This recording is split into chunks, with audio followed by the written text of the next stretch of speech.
Sembari berperan dalam menstruasi, seks, kehamilan, dan persalinan, vagina merupakan alat reproduksi wanita yang penting. Karena itu, kita sebagai wanita perlu tahu gimana cara merawatnya.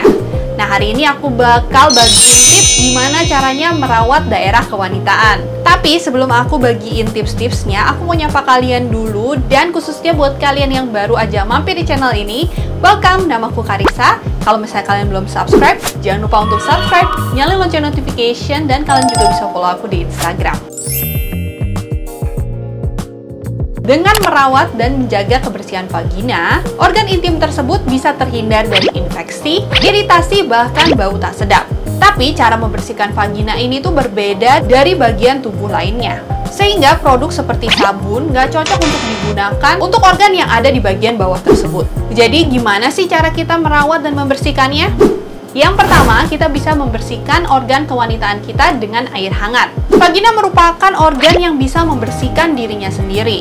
Jadi, kita nggak memerlukan produk apapun untuk membersihkannya, kecuali air hangat. Kalau misalnya kita ingin menggunakan sabun, pilihlah sabun yang lembut.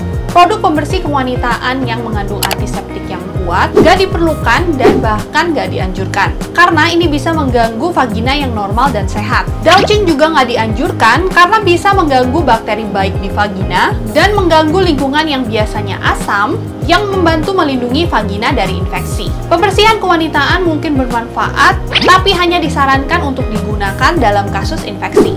Cara yang selanjutnya, kita bisa membuang air kecil dan membersihkan vagina setelah berhubungan seksual. Bakteri bisa didorong dari vagina ke dalam uretra. Uretra ini merupakan saluran yang mengarah ke kantong kemih. Hal ini bisa meningkatkan resiko kita mengalami infeksi kandung kemih atau infeksi saluran kemih. Jadi, kita bisa membiasakan untuk membuang air kecil setelah berhubungan seks, karena ini bisa membantu mengeluarkan bakteri yang tersisa dari uretra.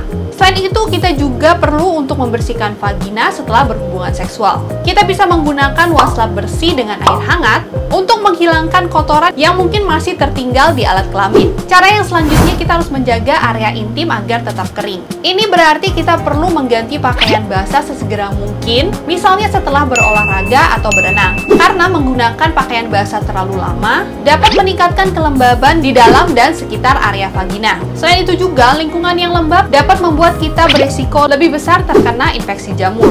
Cara yang selanjutnya, kita bisa menggunakan celana dalam berbahan katun. Katun merupakan salah satu bahan terbaik untuk pakaian dalam, karena bahan katun memungkinkan sirkulasi udara dan mampu menyerap keringat, sehingga ini dapat menjaga area intim kita tetap kering dan sehat. Sedangkan bahan kain seperti nilon, sutra, atau polyester dapat menjebak kelembapan dan menghalangi aliran udara yang bisa membuat kita berisiko lebih besar terkena infeksi jamur dan vaginosis bakteri. Cara yang selanjutnya, kita bisa menggunakan pakaian yang longgar saat tidur. Malam hari adalah waktu yang tepat untuk membiarkan vagina kita mendapatkan kelegaan dari pakaian ketat atau nggak nyaman. Pakaian ketat bisa membatasi aliran darah ke alat kelamin dan menekan saraf, sehingga dapat menyebabkan rasa sakit atau mati rasa. Pakaian ketat juga bisa menimbulkan banyak gesekan pada area vagina, sehingga dapat meningkatkan resiko iritasi. Karena itu, sebaiknya kita menghindari pakaian dalam yang terlalu ketat saat tidur.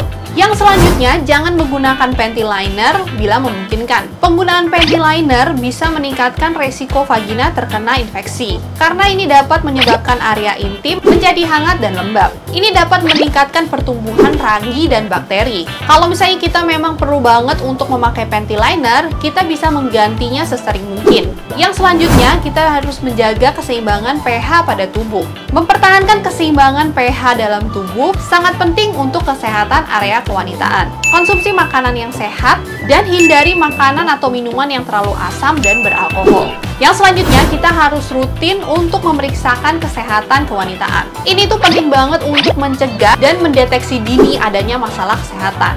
Jadi kita harus memastikan untuk menjadwalkan kunjungan ke dokter secara rutin.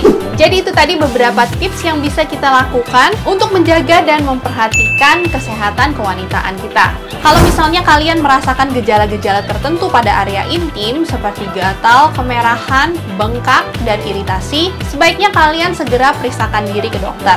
Semoga video ini bisa bermanfaat buat kalian. Jangan lupa untuk like dan share, dan tungguin juga video-video aku yang selanjutnya.